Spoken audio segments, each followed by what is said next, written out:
Selamat siang, jumpa lagi dengan Denok Ayu Novel. Bagaimana kabar sobat semua? Sebelum kita mulai cerita ini, ayo silakan subscribe, like, komen, share dan nyalakan loncengnya untuk mendapatkan notifikasi terbaru ketika Mimin upload videonya. Menantu terbaik bab 27, kunjungan kekasih masa kecil. Tidak ada jalan pintas menuju sukses. Itu tergantung pada upaya tak henti-hentinya. Izinkan saya berbagi dengan Anda pengalaman sukses saya. Lee Junyi di podium berbicara dengan bebas, dengan ekspresi superior, dan kemudian dia menyapa staf hotel dan memberi isyarat bahwa film dapat dimulai. Gadis kecil, apakah kamu menginginkanku? Begitu fotonya keluar, seluruh lobi hotel langsung hening dan daun-daun berguguran pun terdengar. Semua orang terpana melihat gambar di layar seperti membatu, dan hati mereka berdegup kencang. Apakah mereka begitu terbuka sekarang? Apakah Anda pernah membagikan pengalaman ini? Lin Yu dan Zhou Chen juga tercengang. Jiang Yan tidak bisa membantu tetapi melirik dengan rasa ingin tahu, dan segera tertegun. Tiba-tiba kesenangan balas dendam yang besar meledak di dalam hatinya. Pada awalnya Li Junyi tidak menyadari apa yang sedang terjadi. Setelah dia mengenali Sen Aijia di layar lebar, wajahnya langsung berubah warna seperti hati babi, dan tubuhnya bergetar tak terkendali. Batch. Li Junyi bergegas turun dari panggung, merobek rambut Sen Aijia dan menepuk tangannya, pelacur bau. Saat ini, dia tidak peduli dengan gambar apapun, karena dia sudah tidak memiliki gambar lagi. Bahkan lebih tidak nyaman daripada membunuhnya untuk menyaksikan bagaimana istrinya menipu dirinya sendiri di depan banyak orang. Siapa yang membuat dirimu tidak berguna? Seberapa sering kamu berada di tempat tidur selama lebih dari 1 menit? Sen Aijia yang tergeletak di tanah juga berdiri dan berteriak histeris, lalu melambai dengan gigi dan cakarnya untuk mencakar Li Junyi, berniat membunuhnya. Seluruh aula tiba-tiba menjadi berantakan, dengan tawa, sarkasme, dan bujukan. Kakak ipar, aku akan bertanya saja padamu, itu tidak cukup. Perut Sen Yuxuan sakit karena tawa, dan dia menari dengan gembira. Kamu anak benar-benar terluka. Zhou Chen menggelengkan kepalanya dan tersenyum tak berdaya, berpikir bahwa Li Junyi juga yang disalahkan, menyinggung siapapun itu tidak baik. Tetapi menyinggung Sen Yuxuan, iblis kacau terkenal di lingkaran kaya Qinghai generasi kedua. Melihat penampilan Sen Yuxuan, Jiang Yan tidak bisa menahan senyum sedikit. Dan senyum tipis inilah yang membuat Lin Yu terlihat terpana. Ini pertama kalinya dia melihat senyum gunung es ini. Perasaan itu seperti Bima Sakti 3 lapis yang membeku, tiba-tiba bermekaran. Kamu baru saja tertawa. Lin Yu berkata dengan heran. Aku tidak. Wajah Jiang Yan dingin, seolah dia tidak tersenyum. Kamu tersenyum dengan indah, lebih banyak tersenyum ketika kamu baik-baik saja. Lin Yu berkata sambil tersenyum. Sekarang aula itu berantakan, Lin Yu dan yang lainnya tidak perlu tinggal di sini dan bangkit dan pergi. Pada saat ini, manajer lobi langsung berlari, Sen Dasao. Bagaimana saya melakukan ini? Tidak ada yang salah, mengundurkan diri hari ini, dan pergi bekerja besok. Sen Yuxuan menepuk dadanya, lalu bergegas menuju Lin Yu berkata, Jiarong, terima kasih kepada kakak iparku, dia memberitahuku surat itu tepat waktu setelah melihatnya. Tak terpikirkan. Terima kasih.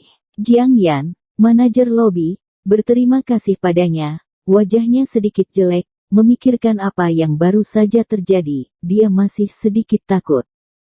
Yuxuan, setelah menyelesaikan ornamen giok hijau kaisar, ingatlah untuk memberinya sepotong untuk saya tunjukkan hatinya. Lin Yu juga sangat berterima kasih kepada manajer aula. Terima kasih, terima kasih, terima kasih Sao He, terima kasih Sao He. Manajer aula sedikit bingung dengan kegembiraan. Itu Kaisar Hijau. Zhou Chen mengirim mereka ke pintu hotel dan kembali. Dia tidak tahu seperti apa mereka, dan dia harus kembali dan membersihkan kekacauan. Jiarong, uangnya sudah masuk ke kartu paman. kamu ingat untuk memintanya memeriksanya ketika kamu melihat ke belakang. Sen Yuxuan menasihati sebelum pergi. Saat dia berjalan kembali, Jiang Yan tetap diam, ekspresinya tumpul, dan dia sepertinya khawatir. Lin Yu juga tidak berbicara. Sama seperti sebelumnya, dia masih menoleh dan melihat keluar jendela. Dia tahu bahwa Jiang Yan pasti akan memiliki banyak pertanyaan setelah dia kembali. Malam ini, dia tidak punya pilihan selain mengekspos terlalu banyak. Jiarong, kenapa aku mendapat 30 juta lagi di kari? Begitu sampai di rumah, ayah mertua tua dan ibu mertua keluar dengan mengenakan pakaian. Nada suara Jiang Jingren masih sedikit panik. Dia membayar 50 juta yuan dalam satu malam. Dia bahkan tidak bisa memikirkannya seumur hidupnya. Tidak apa-apa, ayah, itu semua pendapatan resmi, aku telah menawarkan sepotong kaisar. Sebelum Lin Yu selesai berbicara, Jiang Yan diseret ke dalam ruangan dan membanting pintu. Jiang Jingren membeku sesaat, dan Li Sukin bertanya-tanya, apakah Yaner begitu aktif sekarang? Untung, bagus, menggendong cucu sudah dekat. Jiang Jingren merasa lega. Katakan, apa yang terjadi malam ini? Jiang Yan mendorong Lin Yu ke dinding, menatapnya dengan wajah dingin. Apa yang terjadi? Ada apa? Mari kita bicara segera setelah kita berbicara, dan Anda memanggil saya di lantai dulu. Mata Lin Yu mengelak sedikit.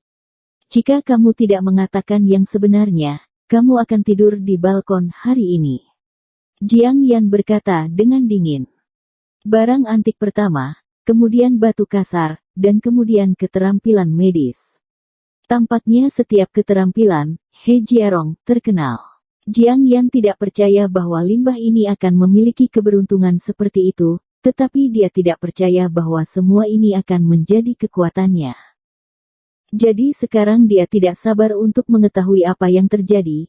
Mengapa sampah ini menjadi sangat buruk ketika dia bangun? Dapatkah itu benar-benar merusak saluran rendu? Melihat bahwa dia tidak bisa melarikan diri hari ini, Lin Yu memandang Jiang Yan dengan serius dan berkata setiap kata, di dunia ini, tidak pernah ada kesuksesan biasa.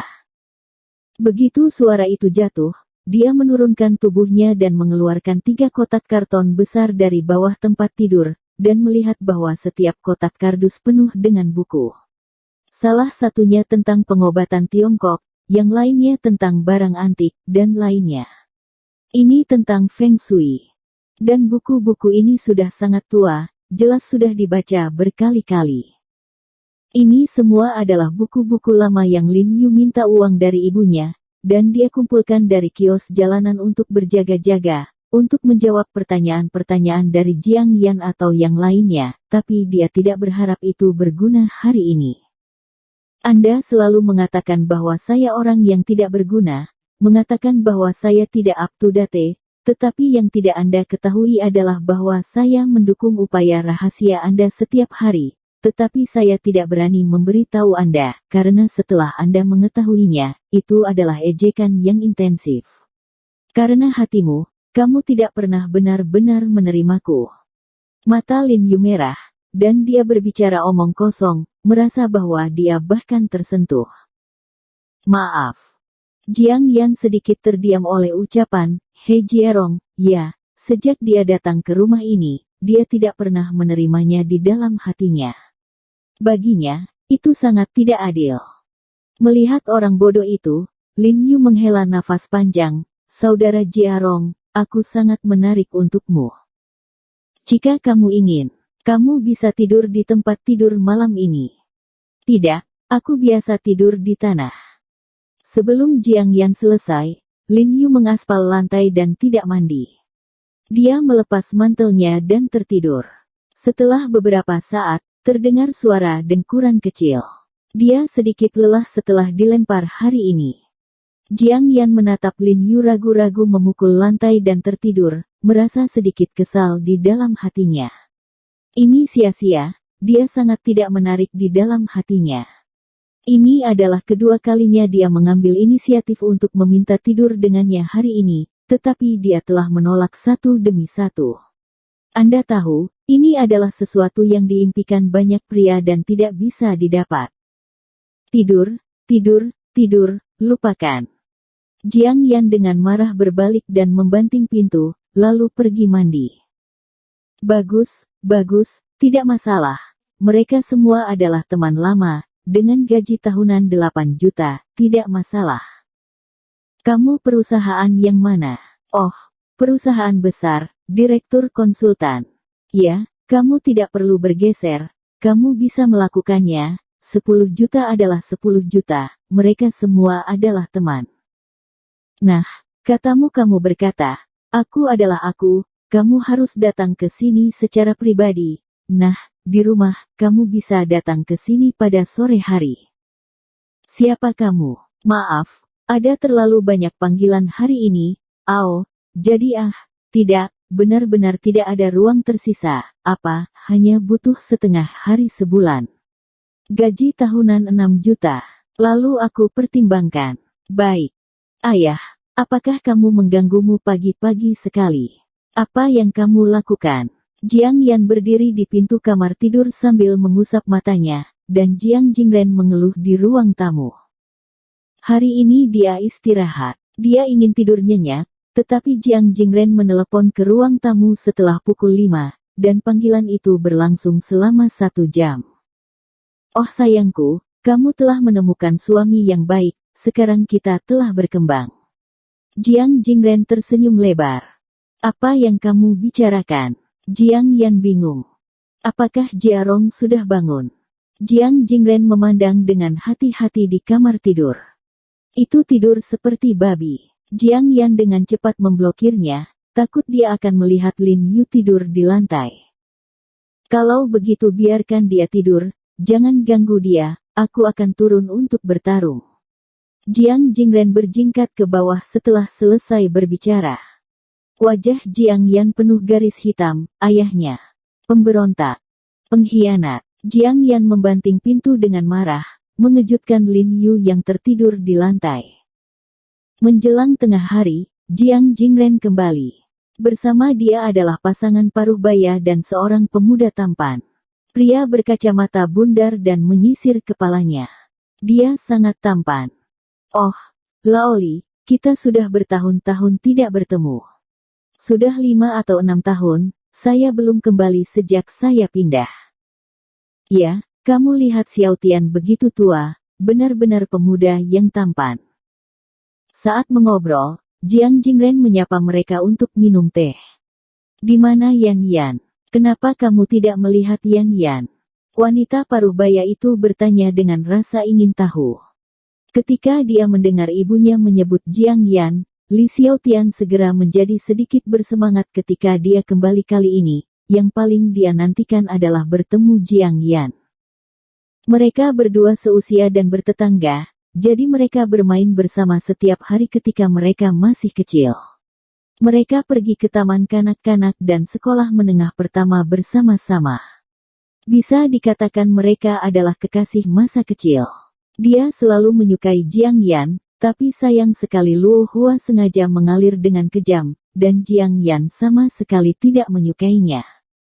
2 tahun lalu, saya mengetahui bahwa Jiang Yan benar-benar menikah dengan He Jiarong, pria malang.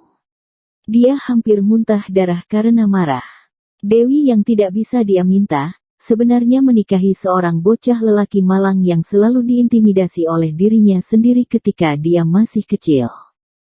Yaner, cepat keluar, Paman Li dan Bibi Sun ada di sini.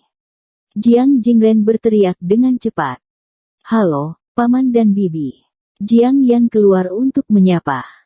Dia sedang mencuci pakaian di kamar mandi, jadi dia berpakaian santai, dengan kamisol dan celana pendek denim, dan kedua kakinya yang panjang dan putih dan ketat terbuka tanpa syarat di luar. Dia langsung terpana untuk Li Xiaotian, dan bahkan sedikit bereaksi. Ekspresi jijik melintas di wajah Jiang Yan ketika dia melihat sorot mata Li Xiaotian. Jiang Yan, lama tidak bertemu. Li Xiaotian tersenyum yang menurutnya tampan. Ayah, aku pergi untuk mencuci pakaian. Jiang Yan tidak repot-repot memperhatikannya, dan kembali ke kamar mandi. Yan Yan benar-benar terlihat lebih baik semakin lama dia. Bibi Sun merasa sedikit kecewa. Jika ini menantu perempuannya, itu akan menyenangkan. Di mana Jiarong? Apakah dia belum bangun? Li Xiaotian bertanya dengan bercanda. Bangunlah sekarang, Jiang Jingren tertawa. Pekerjaan apa yang kamu lakukan sekarang, apakah masih begitu tidak termotivasi? Paman Li bertanya. Dia tahu bahwa Jiang Jingren sangat tidak puas dengan menantu laki-laki ini. Mendengar ini, Jiang Jingren membusungkan dadanya dan berkata dengan bangga, Jiarong kami sekarang termotivasi. Meskipun kami masih belum memiliki pekerjaan, banyak pangeran pagi ini. Ayah, apa yang kamu makan untuk makan siang? Sebelum dia selesai berbicara, Lin Yu keluar dengan kepala ayam betina, mata mengantuk. Engah. Keluarga Li Xiaotian yang terdiri dari 3 orang hampir menyemprotkan seteguk teh, mencibir di dalam hatinya, apakah ini yang disebut termotivasi? Tidak ada rumah, tidak ada mobil, tidak ada pekerjaan, dan tidur sampai jam 12. Puff hahaha. Li Xiaotian memandang bentuk Lin Yu, dan akhirnya tidak bisa menahan tawa diam-diam sambil menutupi mulutnya. Bersambung. Terima kasih kepada kalian yang telah menonton video ini. Jangan lupa tekan tombol subscribe-nya dan nyalakan notifikasinya untuk mendapatkan video-video seru lainnya dari Denok Ayu Novel.